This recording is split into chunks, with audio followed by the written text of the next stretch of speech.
Halo semuanya, welcome to The Grid bareng gua Rangga. Realme 10 Pro 5G, si anak tengah yang ada di antara Realme 10 sama Realme 10 Pro Plus 5G. Kira-kira apa aja nih yang menarik dari Realme 10 Pro 5G ini? Yuk kita bahas. Tapi sebelum lanjut, jangan lupa subscribe dulu ke channel The Grid, karena di channel ini kita bakal banyak nih ngomongin tentang gadget, desain, dan teknologi dalam kehidupan sehari-hari. Dan juga kita bakal upload video baru setiap minggu. Oke, lanjut bahas Realme 10 Pro 5G. Yang pertama adalah desainnya. Buat desainnya sendiri, Realme 10 Pro 5G ini kayaknya masih lebih deket ke desainnya Realme 10 dibandingkan ke Realme 10 Pro Plus 5G. Yaitu desainnya tuh sama-sama flat gitu, rata. Depan belakangnya semuanya rata. Di bagian belakang ada dua buah kamera tanpa housing yang bikin Realme 10 Pro 5G ini kelihatan lebih simple. Nggak banyak pernak-pernik di bagian belakang. Paling finishingnya aja nih yang agak bling-bling kalau kena cahaya. Selera sih ya. Oke, sekarang kita beralih ke sisi depannya nih. Untuk sisi depannya sendiri malah gue lebih suka nih dibandingkan sisi belakangnya. Kenapa? Karena bisa dilihat sendiri bezel kiri, atas, dan kanannya itu kelihatan sangat tipis. Cuman 1 mm. Tapi bezel bawahnya ini tetap lebih tebal sih dibandingkan bezel sisi kiri, sisi atas, dan sisi kanannya.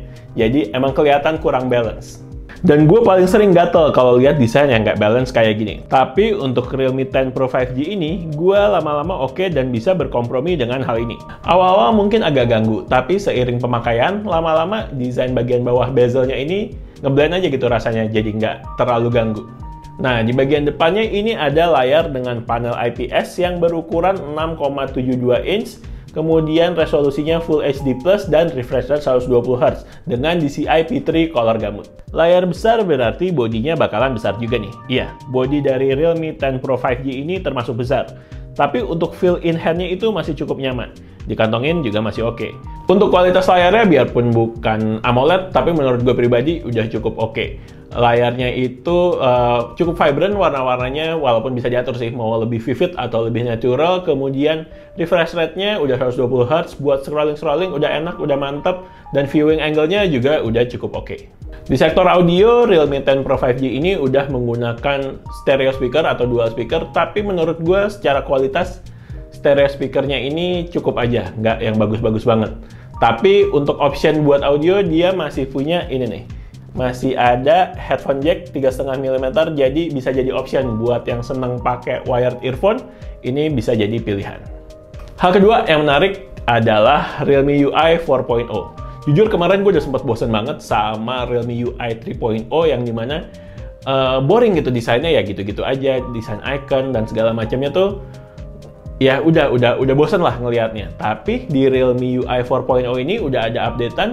Sebenarnya update-nya juga bukan yang heboh banget. Wah, tampilan visualnya berubah. Enggak, sebenarnya nggak berubah banyak, tapi perubahannya ini menurut gue esensial. Jadinya bikin Realme UI 4.0 ini secara tampilan visual jauh lebih menarik dan lebih fresh dibandingkan versi sebelumnya. Nah, perubahan Realme UI 4.0 yang gue suka itu pertama adalah ini. Enlarge folder. Jadi folder-folder yang ada di home screen di Realme UI 4.0 itu bisa dibesarin. Ukurannya bisa lebih besar dibandingkan folder-folder yang ada di Realme UI 3.0 sebelumnya. Dan yang menariknya adalah icon-icon yang ada di dalam folder itu bisa langsung diklik. Jadi kalau misalkan foldernya kecil kan kita nggak bisa ngeklik nih, cuman bisa nge-slide, atau kalau aplikasinya banyak bisa kita slide. Kalau di sini kita bisa langsung ngeklik secara langsung untuk buka aplikasi. Menurut gue ini berguna banget. Bahkan ada satu fitur nih kayak buat lock screen. Ada di sini lock screen. Ini kalau dipencet dia akan langsung matiin layar. Secara fungsi itu berguna, kemudian tampilannya juga lebih cantik, lebih fresh. Padahal sebenarnya kalau dipikir ya udah cuman bikin folder yang lebih dibesarin, tapi jadinya secara tampilan bisa bikin Realme UI 4.0 ini jauh lebih fresh. Yang kedua adalah widget-widget baru. Widget baru kayak gimana? Nih, gue kasih lihat ya. Ini adalah widget-widget yang ada di Realme UI 4.0 ini. Bedanya sebenarnya apa sih sama widget yang udah ada lama di Android? Sebenarnya kan Android juga udah punya widget yang udah lama ya, dari awal keluar Android juga ada widget. Nah, ini emang beda, khusus didesain buat smartphone-nya grupnya Oppo, Realme, sama OnePlus kalau nggak salah widget-widget ini ada. Dan di settings pun juga berbeda nih settingsnya. Ada pilihannya khusus buat widget-widget ini. Jadi intinya ini adalah widget bawaan OS yang emang didesain khusus. Ada widget To Do, Photos, Step Tracker, weather, notes, clock, dan phone manager. Nah, widget-widget ini menurut gue secara visual lebih rapih dari widget Android biasa. Desainnya bagus, ukurannya seragam, warna-warna yang digunakan bikin kelihatan lebih rapi dan kelihatan bagus. Bikin identitas visual dari Realme UI 4.0 ini lebih berasa. Tapi sebenarnya widget-widget ini bisa ditemuin di smartphone berbasis ColorOS kayak Oppo, Realme, dan OnePlus. Mirip-mirip tapi tetap ada beda sih di detail-detailnya. Jadi selain ditaruh di home screen, sebenarnya widget-widget ini ada tempat rahasianya buat naruh. Itu adalah di sini. Kita tinggal slide down. Nah, ini bisa muncul semacam laci rahasia atau shelf, nama dari Realme-nya ini adalah shelf buat naruh widget-widget tersebut. Jadi, nah, kita bisa keluar. Kalau mau masuk, tinggal slide down aja ke bawah. Ini kumpulan widget-widgetnya bisa langsung kita taruh di sebuah laci atau ya sebuah tempat khusus lah buat naruh widget-widget tersebut.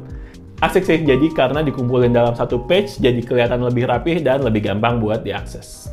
Tapi ada satu hal yang menurut gue agak ganjel nih di Realme UI 4.0 itu adalah ini. Kalau kita buka app drawer, dia akan langsung muncul keyboard. Padahal sebenarnya kan kita belum tentu mau ngetik ya. Jadi otomatis kalau kita buka app drawer, slide langsung muncul keyboard. Bikin agak kagok gitu. Tapi untungnya fitur ini bisa dimatiin sih di setting home screen. Tapi walaupun sebenarnya bisa dimatiin, menurut gue sebaiknya jangan dijadiin default ya, karena ya itu tadi bikin kagok. Malah dijadiin option aja kalau misalkan emang mau dinyalain silakan, tapi jangan dari awal tuh langsung muncul gitu keyboardnya. Kalau emang butuh baru muncul. Lanjut ke performanya ya. Buat Realme 10 Pro 5G ini menggunakan dapur pacu Snapdragon 695. Snapdragon 695 sendiri sebenarnya bukan barang baru, dia udah keluar lumayan lama, dari 2021 kalau nggak salah ya, jadi sekitar udah 2 tahun, dan sebenarnya udah cukup banyak smartphone yang pakai. Kalau buat pemakaian sehari-hari udah cukup nyaman sih. Kombinasi dari Snapdragon 695 5G dengan refresh rate 120Hz bikin experience Realme 10 Pro 5G ini cukup smooth. Buat tes-tes harian kayak chat, sosmed, dan lain-lain sih udah pasti enak. Multitasking juga udah lancar. Gimana buat gaming? Gue udah nyobain pakai COD Mobile, cukup lancar sih di setting medium 60 fps. Gue nggak nyobain Genshin Impact, tapi katanya sih pakai konfigurasi menengah 30 fps masih suka ada frame drop dikit. Tapi performa dari Snapdragon 695 ini menurut gue tergolong aman. Kalau dirasa kurang juga ada fitur RAM expansion sampai 8GB. Puas deh tuh. Buat daya tahan baterainya sendiri dengan kapasitas 5000 mAh menurut gue udah cukup oke nih, udah mantep bahkan.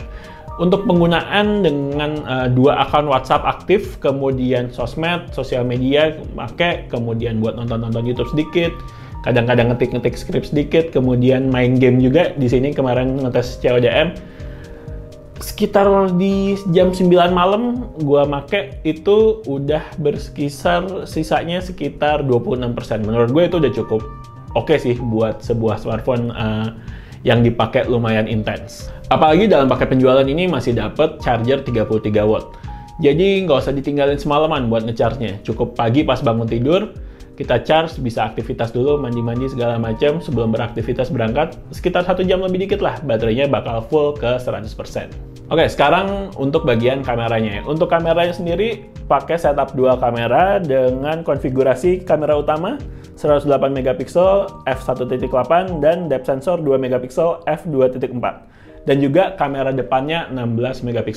Konfigurasi dual kameranya agak cukup beda nih dibandingkan dengan smartphone mid-range pada umumnya yang banyak beredar sekarang, di mana banyakan itu pakai ultra wide kamera. Kalau di sini dia nggak ada ultra wide kamera, adanya depth sensor. Ya udah, sekarang langsung kita lihat aja hasil foto dan video dari Realme 10 Pro 5G.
tes perekaman kamera dari Realme 10 Pro 5G. Ini di 1080p 60 fps. Pilihannya cuma 720p sama 1060 fps, 30 fps sama 60 fps ya. 1080p, 720p. Nggak ada 4K-nya. Ini lagi di apa namanya tamannya, lupa, yang di Blok M deh. Gitu.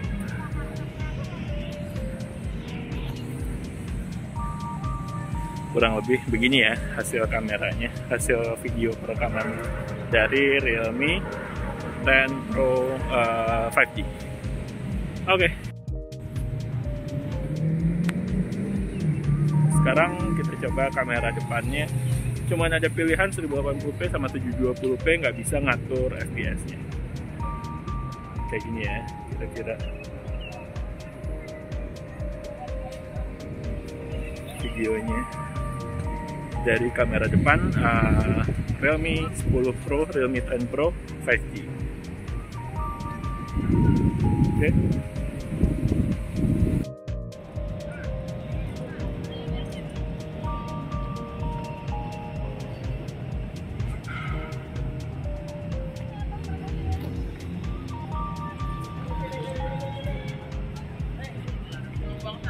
Overall, gue cukup suka dengan desain dan layar dari Realme 10 Pro 5G ini. Untuk ukuran bodinya yang gede, gue juga suka karena ukuran gede, layarnya gede, jadinya cukup puas nih kalau dipakai buat menikmati konten. Plus Snapdragon 695 yang menurut gue juga udah cukup banget, dan baterainya 5000 mAh, jadinya kombinasinya itu bikin baterai cukup awet. Dan buat daily driver, menurut gue Realme 10 Pro 5G ini udah enak banget. Paling yang gue agak kehilangan ada di sisi kameranya ya, karena kameranya ini nggak ada lensa ultrawide sama nggak bisa ngerekam video 4K. Tapi kalau mau dapat dua fitur tersebut, mungkin bisa ngelirik Realme 10 Pro Plus 5G dengan harga yang lebih tinggi juga tentunya.